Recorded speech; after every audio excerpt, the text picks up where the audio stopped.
Пети дел. Ремон ми телефонираше во канцеларијата. Ми рече дека еден од неговите пријатели, тој му зборувал за мене, ме кани неделата да ја поминам во неговата куќерка крај Алжир. Одговорив дека на драго срце би сакал да појдам, но дека тој ден го ветив на една своја пријателка. Ремон веднаш изјави дека тој ја кани и неа. Жена му на неговиот пријател ќе биде мощно задоволна ако не биде сама среде група мажи.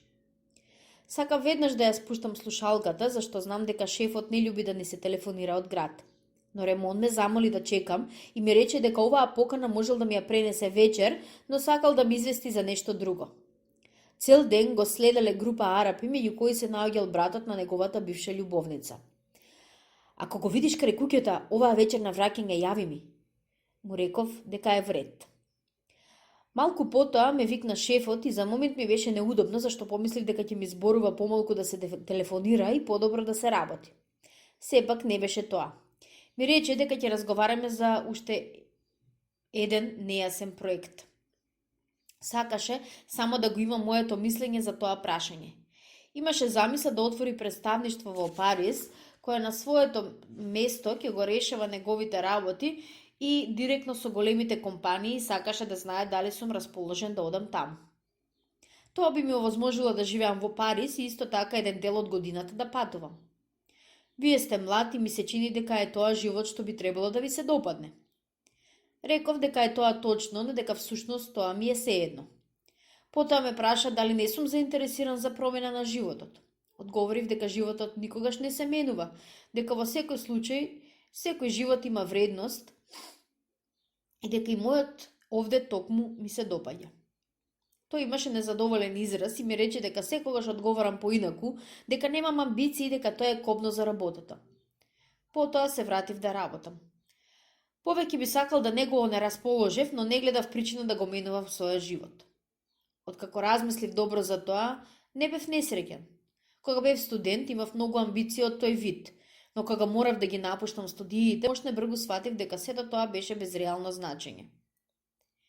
Вечерта Марија дојде да ме бара и ме праша дали би сакал да се оженам за неа. Реков дека ми е тоа сеедно и дека би можеле тоа да го сториме ако го сака таа. Потоа сакаше да знае дали ја сакам. И одговорив, како што тоа веќе еднаш го сторив, дека тоа не значи ништо, но дека несомнено не ја љубам. Зошто тогаш да се ожениш за мене, рече таа. И објаснив дека тоа воопшто не е важно и дека ако таа сака, би можеле да се венчаме. Впрочем, таа го бараше тоа и јас се задоволив со едно да. Таа забележа тогаш дека братокот е сериозна работа. Одговорив не. Таа молкна и еден момент и ме гледаше во тишина. Потоа почна да зборува. Таа сакаше едноставно да знае дали би го прифатил истиот предлог што би дожило од друга жена со која би одржувал исти врски. Реков, природно. Потоа таа се праша дали самата ме љуби, но за тоа ништо не можев да знам. Откако пак малку помолча, промрмре дека сум чуден, дека таа без друго ме љуби поради тоа, но дека можеби еден ден поради сите причини ќе издодеа. Бидејќи молчев, зашто немав што да додадам, таа ме фати за рака, смеејќи се и рече дека би сакала да се венча со мене. Одговорив дека тоа ќе го сториме тогаш кога таа ќе посака.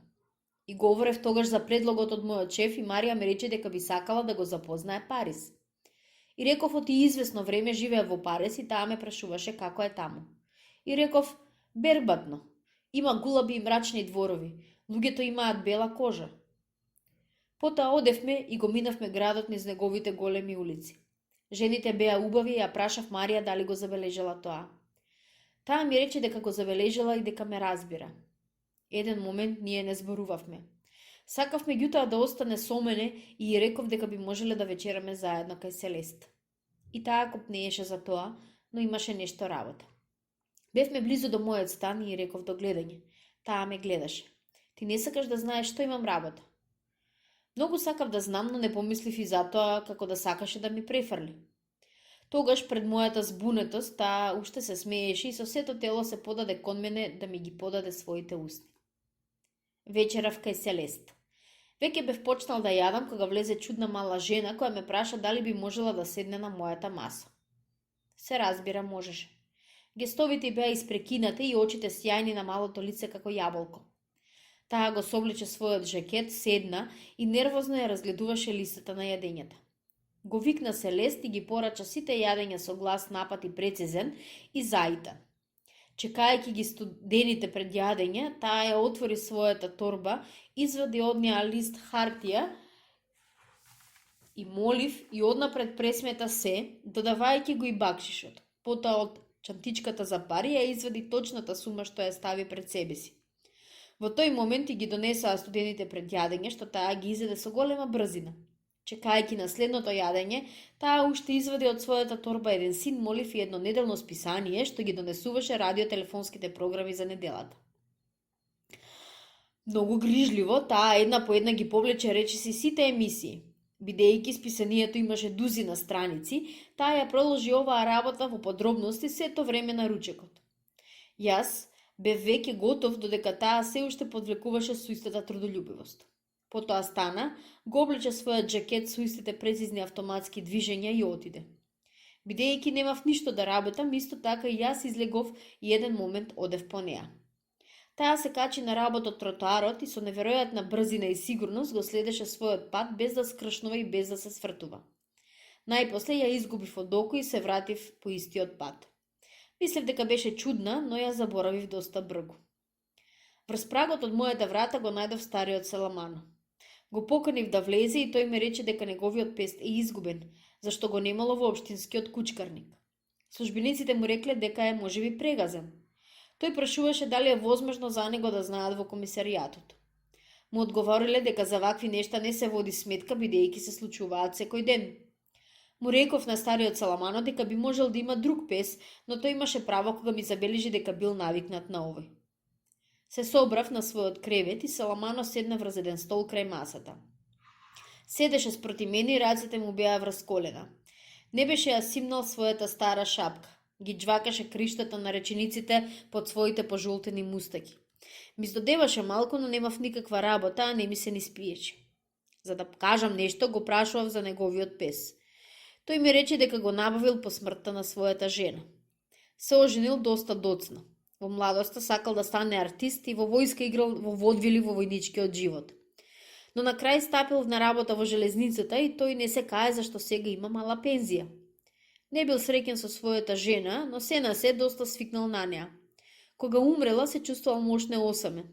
Тогаш го замолил својот другар од работилницата да му набави пес и го добил овој мошне млад. Морал да го храни со цуцла. Но бидејќи едно куче живее помалку отколку еден човек, на крајот и двајцата заедно остареле. Имаше лоша кјут, ми рече Саламано. Од време на време ќе се зграбчевме. Сепак тоа беше добро куче. Реков дека беше од убава раса и Саламано имаше задоволен изглед. И уште додаде тој, вие не го познававте пред неговата болест, имаше многу убави влакна. Секоја вечер и секоја утро, како песот ја добива кожна болест, Саламано го мачкаше со некоја маст. Но според него, неговата вистинска болест беше староста, а староста не се лекува. Во тој момент се прозевнав и стариот изјави дека треба да оди. Му реков дека може да остане и оти ми е жал за она што му се случи на неговиот пест, но тој се заблагодари. Ми рече дека мама многу го сакала неговиот пест. Зборувајќи за неа, тој велеше вашата кутра мајка. Тој изрази предпоставка дека би требало да бидам мошне несреќен по смртта на мама и јас ништо не одговорив. Тој ми рече тогаш мошне брзо и со стеснување, дека знаело и во малото ме осудувале поради тоа што сум ја испратил мајка ми во дом за старци, но тој ме познаваше и знаеше дека многу ја сакав мама.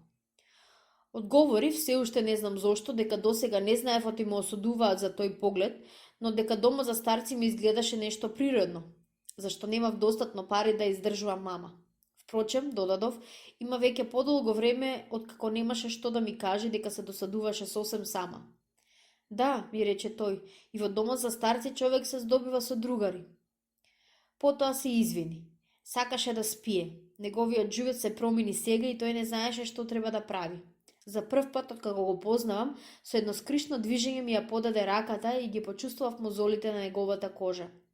Малку се насмевна и пред да си замина ми рече: се надевам дека пците нема да лајат оваа ноќ. Мислам постојано дека е тоа мојот.